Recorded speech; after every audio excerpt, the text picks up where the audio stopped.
VA scandal continues to rock VA hospitals around the country. And since Pronews 7 aired a two-part series about the ongoing staffing issues at the Amarillo VA last month, many veterans and their families have reached out to the station.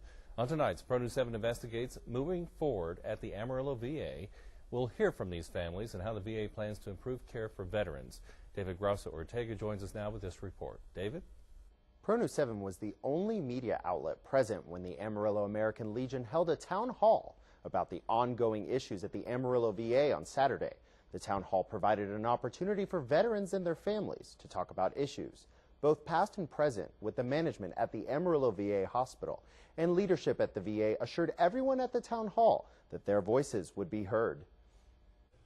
At the town hall, many families talked about the events that led to the loss of a loved one while under VA care, such as the case of Carolyn Goodson and Catherine O'Day, who are cousins and both say their dads died prematurely at the VA. Ms. Goodson walked into the VA and found her dad unattended and lifeless. Of course, I was crying and screaming, he's dead, you know, they killed our dad. I really felt that way immediately because I had observed these things. You should provide care for our veterans. They've served this country. Daddy did. I have a cousin who did. And so we feel like that you should have adequate staffing at the VA hospital. They don't have it today, and they didn't have it back in '03. Andrew Welch, the director of the VA, was at the American Legion's town hall meeting and heard many of these concerns. He says that the VA is always looking for opportunities to improve care for veterans. What do you say to a family in terms that is seeking resolution and closure to their case? Well, first off, we'd like for them to let us know.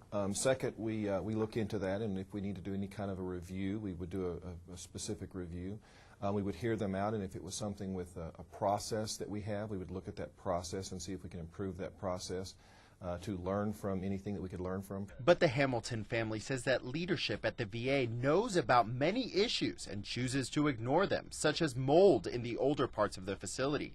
Kathy Hamilton says that her husband, who worked at the VA, got sick from the mold and that the care he received after he became ill was poor. They're just saying that there is no mold. But then they put up something like this on the doors stating that they were not to go into that room. The illness, which started out as a nose and throat, the cold, usual cold, and then it went on to where once I started coughing, I could not quit.